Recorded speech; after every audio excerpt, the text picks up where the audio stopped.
The Joe Rogan Experience. I think you said it also a very good point, which is who has the time. That's a big one. I mean, because it does take me 3 times longer to read a news article. Yeah. Because I got to vet. I don't have to. I could be like a lot of other, probably most people, but they're counting on it. If I read this and something doesn't vibe with me, I sit there and I go look up and I go research. I mean, we don't all have a Jamie right next to us, checking everything that we say and calling us out if I was wrong. It's like the idea that forever, for this whole time, I thought that Jay-Z said that quote, right? And then then I was like, well, I don't know. Maybe I'm wrong, but so, but it's like, but we don't have, most people don't take that time. Like if somebody else would have corrected me on the bus, and I don't know if anybody would have taken the time to Google that and make sure.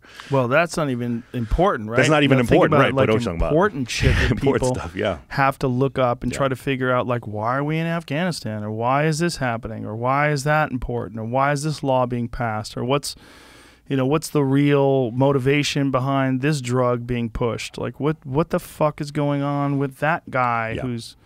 And there's so much of that in this world that you could lose yourself. Like if you didn't have a job and your entire day was sifting through the news and trying to find truthful narratives versus propaganda, you would lose your fucking mind. How much do you think is that because? How much do you think right now the exaggeration of it is because of that? Because that people have a chance to now consume so much of this information. I think that, locking people in their house where they just have access to the internet.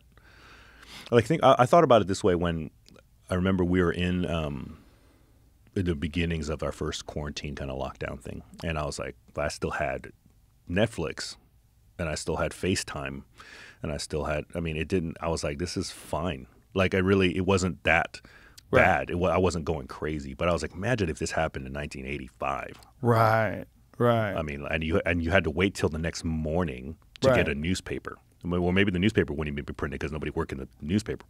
And imagine if the newspaper was as full of shit as CNN is, and then you're lost. You really don't know what's true or what's lies. What's propaganda? You have that one thing. And so I was thinking, like, man, how difficult would it have been? How much more isolated would it have been if we just can only get the information twice a day, once a day, and at one channel, two or three channels, local news or whatever it was. We didn't even have that, whatever.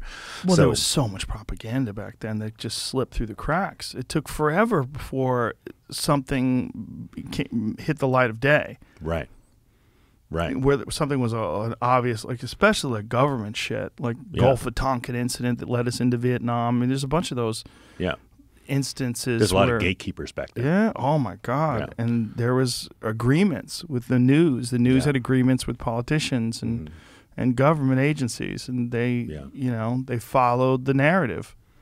And so I think that maybe us now with access to all this information and all this content and all this data and all these people, all these voices of somebody that used to do 10 minutes of Twitter, now doing 4 hours of Twitter and just sit there and getting in these rabbit holes. I mean, it's got to be damaging.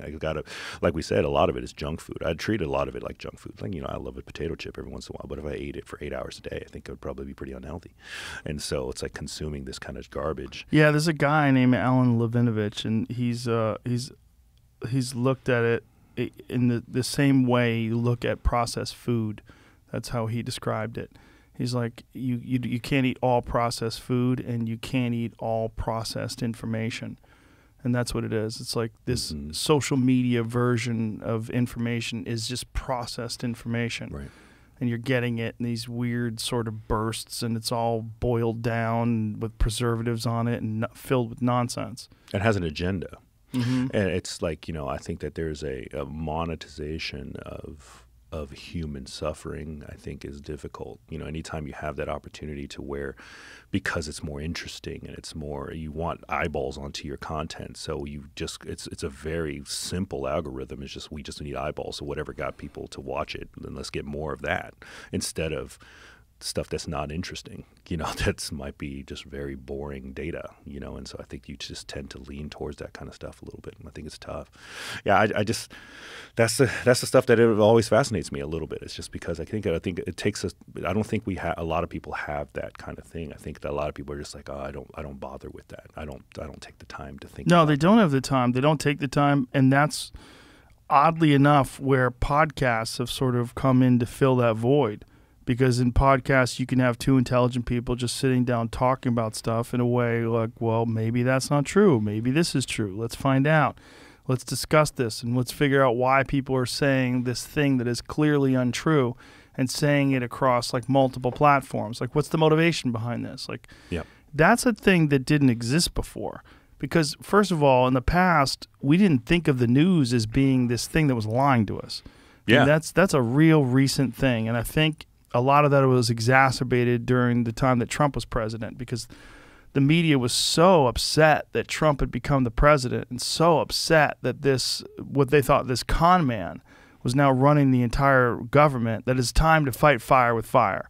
And so they started attacking in the same way that they felt like he was attacking, the way he would, call people by a nickname, Lion Ted, or, fucking Lion Hillary or Crooked Hillary, or he'd have all these nicknames for people. Yeah. And call the news the fake news, and like, God, we have to fight fire with fire. We have to attack the same way he's attacking.